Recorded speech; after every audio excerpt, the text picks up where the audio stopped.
this year we thought, why not talk about the process of predicting the future and try to give the people who come to Lift clues on how you can make a good prediction or make a bad prediction. So it's basically the job we're doing every day to make the conference. We wanted to talk about that. So we came up with that theme called Where Has the Future Gone? Because one of the best ways, I think, of looking at this process of foresight is to look back and look at the predictions that were made 40 years ago about how life would be 40 years later. And you learn a lot by doing that, because you learn that people, most of the time when they try to make a prediction, they are way too optimistic.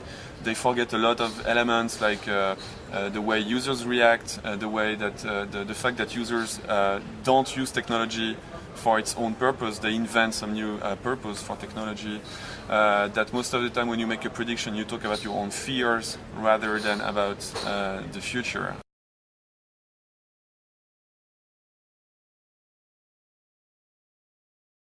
Even if we don't have flying cars, there's been a lot of things happening, and so we have a session about solidarity, about how people are using technologies to collaborate, to lend money to each other, to pass some information when there is an emergency. For example, we have a session about love, because love has really been completely changed by new technologies, dating websites, most notably.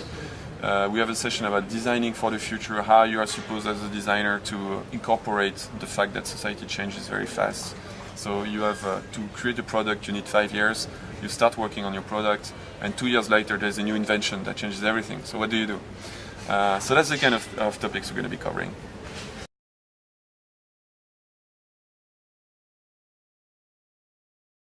So what we try to do is kind of help people anticipate on the big changes so that they can transform change from a threat into an opportunity. Because there is always opportunity in innovation, there is always opportunity in change. You just have to be aware, and you have to kind of lead the pack. If change rolls over you, it's a big problem. But if you can see the change 5 or 6 years before, it's a big opportunity. So our idea is really to prepare people for that. And the way we do it is that we inspire people. So there is a big diversity. You have some art installations. You have a lot of things you can do. A lot of different speakers from all ages, from all continents, from all social level. And we try to really put people together. So inspire and connect are our goals.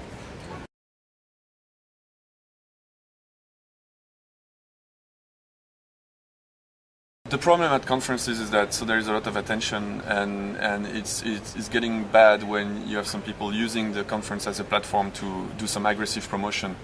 So Lift is really about exchange, and it's really about brainstorming. It's kind of a giant brainstorm. So there is no place for going on stage and saying, oh, my product is the coolest and you should use it.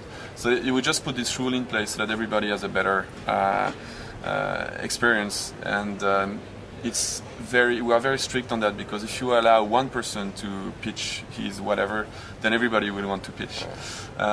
So I think the quality of a conference is when it's really focused on ideas, not on trying to sell anything. So we like the fact that people don't come here to sell directly frontally. I think the best way to sell is just to show that you are good and that you have good ideas, and then people will want to come to you. You don't say my product is better. You show me that you are an expert in your field, and then I will want to see your product. So that's the kind of participation we like to ask from the lifters.